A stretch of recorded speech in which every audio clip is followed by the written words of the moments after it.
인류 역사상 최악의 방사능 유출 사고 중 하나는 바로 고이아니아 사고입니다. 이 사건은 1985년 브라질 고이아니아 지방의 한 의료원에서 시작됐어요.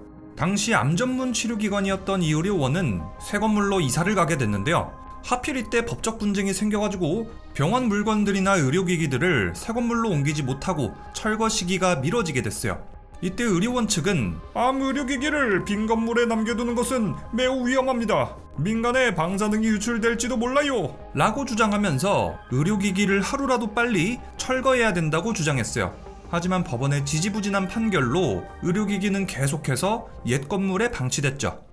그렇게 시간이 흘러서 1987년 9월 13일 사건이 터지고 맙니다.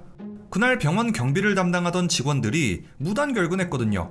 그리고 하필 이때 그 병원 주변에 살던 좀도둑 2명이 이 의료원에 침입했어요. 이 좀도둑들의 이름은 각각 호베르트 두스산투트 아우베스 그리고 바그네르 모타 페이라입니다. 야야, 어디 돈 될 만한 거 없나? 잘 좀 찾아봐. 야 이거 비싸 보이지 않냐? 이거 어디다 쓰는 건데? 나도 모르지. 근데 딱 봐도 비싸 보이지 않냐? 좋았어, 일단은 이거 가져가서 해체해보자. 이들이 가져갔던 물건은 바로 의료기기의 방사선 조사장치. 방사선 조사장치가 뭐냐면 X선 등의 방사선을 투과시켜서 환자의 몸을 투과시켜보는 장치예요. 우리가 아는 엑스레이 촬영, CT 촬영 등등이 모두 이것을 활용한 거죠. 이걸 가져간 이들은 그 안에서 주먹보다 약간 작은 크기의 금속재 캡슐을 끄집어냈어요. 방사선 조사 장치에는 방사선 동위원소에 의한 오염을 방지할 목적으로 감마선원을 금속재 용기에 밀봉하는데 하필 이걸 꺼내버렸던 거죠. 아우, 왜 이렇게 갑자기 구역질이 나지? 야, 저녁 먹고 체한 거 아니야? 이들은 캡슐을 만지면서 구토, 설사 등의 증세를 보였지만 별로 대수롭지 않게 넘겼어요. 그냥 뭔가 잘못 먹었겠거니 체했거니 싶었던 거죠. 그런데 시간이 가면 갈수록 증상이 더 심해지는 거예요. 이들은 먼저 동네 병원을 찾아가 봤지만 의사는 이렇게 진단했어요. 혹시 굴 같은 거 드셨습니까? 굴이요? 안 먹었는데. 해산물은요? 그 새우를 먹긴 먹었는데 그거는 옛날인데. 상한 거 드시고 알러지가 일어난 것 같은데요. 병원에서 나온 두 좀도둑은 이번에도 마찬가지로 별일 아니라고 생각했어요. 두 사람은 병원 진료 이후 이 캡슐을 며칠에 걸쳐서 분해했고 마침내 9월 16일경 캡슐에 구멍을 내는데 성공했어요. 두 사람은 이 안에서 푸른빛이 뿜어져 나오는 걸 보게 돼요. 이것은 바로 체렌코프 현상이었어요. 체렌코프 현상이란 건 어떤 입자가 빛보다 빠른 속도로 움직일 때 나타나는 발광 현상이에요. 일반적으로 진공의 환경에서는 그 어떤 물질도 빛보다 빠를 순 없죠. 하지만 물이나 유리 같은 특정한 매질에서는 빛의 속도는 느려지고 다른 입자의 속도가 빛보다 더 빨라지는 경우가 있어요. 이때 입자는 매질을 통과하면서 전자기파를 방출하고 빛이 발생하는데 이게 바로 체렌코프 현상이에요. 주로 물 같은 매질이나 핵반응로, 핵실험 등에서 볼 수 있는 현상이죠. 이들이 훔친 캡슐에서 푸른색의 빛이 났던 이유는 캡슐 속에서 고에너지 방사선이 발생했기 때문이에요. 하지만 이 좀도둑들이 이 사실을 알 리가 없죠. 두 사람은 이 푸른빛이 뭔지 전혀 짐작하지 못했어요. 두 사람은 이후에도 캡슐을 열심히 해체했어요. 그리고 마침내 이 캡슐을 완전히 해체하는데도 성공하게 됐죠. 그와 동시에 캡슐 속에 들어있던 방사성 물질이 완전히 새어나오게 됐어요. 이 모든 것들은 아우베스네 집에 그대로 방치됐어요. 이 때문에 아우베스네 가족들은 방사선에 노출됐고 해체 작업을 도왔던 페이라는 물론이고 그와 접촉했던 모든 사람들도 방사선에 피폭돼 버려요. 그 이후 이 캡슐은 단돈 25달러에 고물상 주인에게 팔려나갔어요. 그 다음에 이 캡슐은 어떻게 됐냐? 이 캡슐을 구매했던 고물상 주인은 푸른빛이 나는 이 가루를 신비한 가루라고 생각해서 주변의 여러 이웃들을 집으로 초대했다고 해요.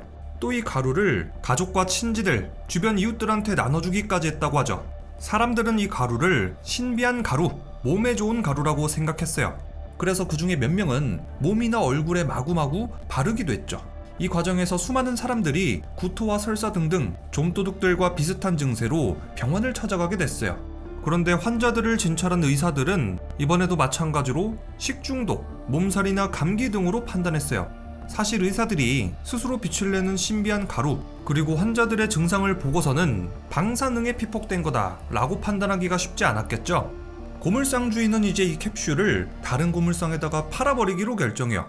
그런데 이 캡슐을 팔기 바로 전날에 고물상 주인의 동생이 캡슐을 가져가서 고물상 주인의 집 앞마당에다가 이 가루를 막 뿌렸다고 해요.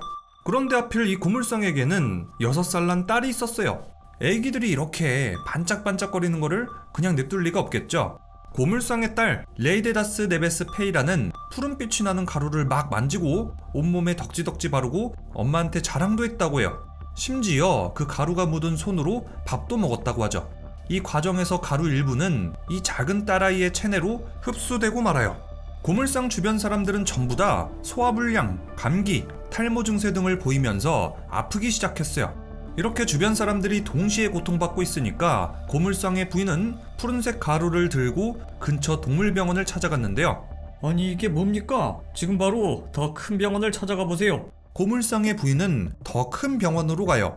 그리고 마침내 이 가루의 정체가 판명되죠. 이 가루는 바로 염화세슘. DNA 분석에도 이용되는 염화세슘은 세슘 137이라는 강력한 방사성 물질이 포함되어 있어요.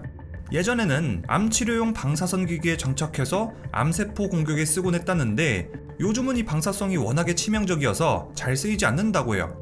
어쨌든 이 염화세슘이 좀도둑부터 고물상 주변 사람들까지 건강을 악화시킨 원인인 거예요. 당시 이들의 손에 들어왔던 염화세슘의 양은 100g 정도. 하지만 겨우 100g에서 나온 방사성 수치는 무려 50.9테라베크렐. 후쿠시마 제1원전이 폭발할 때 154테라베크렐이 나왔으니까 겨우 100g에서 정말 어마어마한 방사능 수치가 나온 거죠. 이 사실이 밝혀지자 브라질 정부는 곧바로 비상사태를 선언했어요. 정부 차원의 조사 결과 8개 지구 25가구가 오염되고 병원 관계자, 원자력위원회의 전문가까지 포함해서 무려 250여 명이 방사선에 피폭됐어요. 이게 엄청나게 큰 사건이었던 만큼 당연히 사망자도 나왔는데요. 정말 안타깝게도 사망자는 최초에 훔쳤던 사람들이 아니라 고물상의 주변 사람들이었어요. 첫 번째 사망자는 고물상의 직원 아지미우송 아우베스 지소자. 이 사람은 50W에 피폭되고 사망했죠. 가루를 먹고 몸에 발랐던 고물상 집의 딸은 60W에 피폭, 6살의 나이로 10월 23일 세상을 떠났어요. 만약에 방사선이 몸속으로 들어와서 내부 피폭이 된다면 방사선이 온몸을 휩쓸어가지고 아예 손 쓸 수가 없다고 해요. 게다가 어린아이의 경우에는 성인보다 방사성에 훨씬 취약하다고 하죠.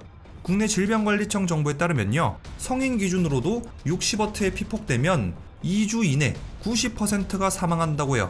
아무래도 어린아이였던 만큼 더 견디기 힘들었겠죠. 또 최초 신고자이자 고물상 주인의 아내 가브리엘라 마리아 페이라는 5.50W의 피폭, 딸과 같은 날 세상을 떠났어요. 그런데 정말 슬픈 사실이 또 있어요. 사망자들의 시체를 화정하거나 매장하지 못한다는 거예요. 만약에 어떤 사람이 방사능 오염 때문에 죽었다고 치면은 죽은 사람의 몸속에는 여전히 치명적인 방사능 물질이 있거든요. 그래서 이렇게 방사능 오염으로 죽은 사람의 몸을 화장시키거나 그냥 매장시켜버리면 결국에는 그 시체에서 주변 환경으로 방사능 오염이 또 시작되는 거예요. 그래서 이 방사능 물질이 퍼지지 못하도록 600kg 이상의 두꺼운 납으로 만들어진 관을 만들어서 그 속에다가 안치해야 돼요. 장례식 당일에도 사건이 터졌어요. 체르노빌 원전 사고가 불과 1년 전에 일어났던 일이라서 방사능에 대한 공포는 전 세계적으로 극에 달해 있었거든요. 브라질 역시 마찬가지였어요. 방사능의 공포에 질린 수많은 지역 주민들이 장례식장에 몰려와서는 장례식을 당장 중단시켜라 하면서 시위하고 폭력 사태도 일어나고 완전히 난장판이 됐거든요. 와, 이거 죽어서도 편히 가지 못하고 가족들은 장례식장에 접근도 못하고 시위에 폭력 사태까지, 이게 무슨 일이야.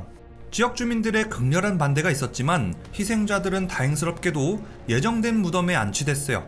물론 방사능 노출을 막기 위해서 납으로 만들어진 관에 콘크리트로 매장됐죠. 캡슐을 구매했던 고물상 주인은 죽지 않고 생존했어요. 하지만 비극은 끝나지 않았죠. 주변 지인들, 사랑하는 가족들까지 전부 다 자기가 직접 죽음으로 몰아넣었구나 하는 생각에 우울증에 빠졌거든요. 그래서 고물상 주인은 매일같이 술을 마셔대다가 결국에는 간질환에 걸려서 7년 만에 사망해요. 고이아니아 방사능 유출의 피해 규모는 막대했어요. 최초 신고자가 아무래도 이 가루의 정체를 몰랐다 보니까 가루를 밀봉하지 않은 채로 그냥 손에 들고서 버스에 탔다고 해요. 이때 버스에 있던 사람들이 전부 다 방사능에 피폭된 거죠. 또 보건소에 신고하러 갔을 때도 보건소에 사람들이 정말 많았다고 해요. 가루의 정체가 밝혀진 이후에 브라질 정부는 핵에너지 국립위원회 소속 44명을 파견했어요. 그런데 이렇게 파견된 기술진들까지 아무런 장비 없이 방문했다고요. 방사능 측정 도구 역시 여러 사람의 손을 거쳐서 사용됐고요. 방사능을 막아줄 장갑이나 신발도 착용하지 않은 채 조사를 했고, 결국에 이렇게 기술진들까지 방사능에 오염되는 최악의 사태까지 벌어지게 됐죠. 또 환자를 이송하는 과정에서도 오염이 계속됐다고요. 앰뷸런스는 방사능 오염을 제거하지도 않고 계속해서 사용했고, 병원에는 격리병동도 없었다고요. 이렇게 연쇄적으로 수많은 사람들이 방사능에 오염돼서 무려 11만 2,800여 명이 오염 여부를 검진받았다고요. 그 중에 250명에서 방사능이 검출됐고, 절반가량은 체내 방사능 오염을 당했어요. 다행스럽게도 대다수는 경미한 수준에 그쳐서 약 20명의 환자만이 입원 치료를 받았어요. 하지만 방사능 오염 진단을 받은 사람들 중에서 4명은 신체를 절단해야 됐고, 17명은 골수에 심각한 문제가 발생했어요. 또 고이아니아 지역 67제곱킬로미터 중에서 8곳이 방사능에 오염됐고, 사건 발생 지역에서 160km 떨어진 곳까지 방사능 물질이 퍼졌다고요. 하필 이 시기에 비가 오는 바람에 방사능 물질이 넓게 퍼졌다고 하죠. 방사능을 청소하는 일도 정말 장난 아니었어요. 먼저 방사능에 오염된 지역은 각종 약품들, 진공청소기까지 동원돼서 청소가 이뤄졌고, 건물의 페인트는 전부 벗겨내서 수거하고, 건물 바닥도 화학 처리를 해서 다 벗겨내고 닦아냈다고 하죠. 이 과정에서 수거된 위험물질들은 모두 방사성 폐기물 처분장으로 옮겨졌어요. 그리고 피폭된 사람들의 소변도 일일이 모아서 정화 처리됐고, 방사능에 피폭된 사람들은 집중 감시 대상이 됐다고요. 아무데나 맘대로 못 가는 거죠. 이때 수거된 방사능 폐기물은 3,000세제곱미터에 달해요. 이 폐기물은 고이아니아시 외곽에 매립돼 있는데 앞으로 무려 260년 동안 보관해야 된다고 하죠. 병원의 소유자이자 경영자였던 3명의 의사는 방사능 위험물질을 제대로 관리하지 못했다는 이유로 이 사건에 기소됐어요. 하지만 결국에는 무혐의 처리됐죠. 왜냐? 첫 번째, 분명히 기기를 철거하려 했지만 법적 분쟁에 휘말려서 법원의 판결 때문에 철거를 할 수가 없었다.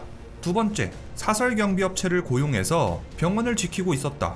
세 번째, 원자력위원회 측에다가 사전에 위험성을 경고했다. 이렇게 병원 측은 사전에 책임을 다했다는 이유로 무혐의 처리됐죠. 고이아니아 방사능 유출 사고 직후 브라질 정부는 방사능 물질 보관 및 관리에 대한 법률을 전면 개정했습니다. 또 전 세계적으로 의료용 방사능 물질을 엄격히 관리하게 된 계기가 됐어요. 고이아니아 시민과 인근 지역 주민들은 이후로도 아주 오랫동안 방사능 공포증에 시달렸어요.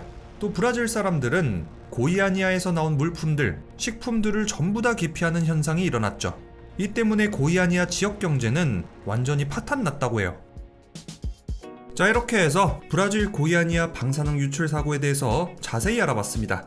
이 사건은 브라질에서 영화로까지 만들어졌는데요. 1989년작 세슘 137 고이아니아의 악몽입니다. 이 영화는 저도 아직은 안 봤지만 방사능 물질이 얼마나 위험한지 잘 보여주는 정말 좋은 영화라고 해요. 그래서 여전히 브라질에서는 방사능 물질을 다루는 여러 연구기관, 병원, 산업체 등등에서 이 영화를 보여주면서 방사능 물질에 대한 경각심을 갖는다고 하죠. 자, 그럼 지금까지 제가 아직 관람하지도 않은 영화 세슘 137 리뷰였고요. 지금까지 저는 리뷰형이었습니다.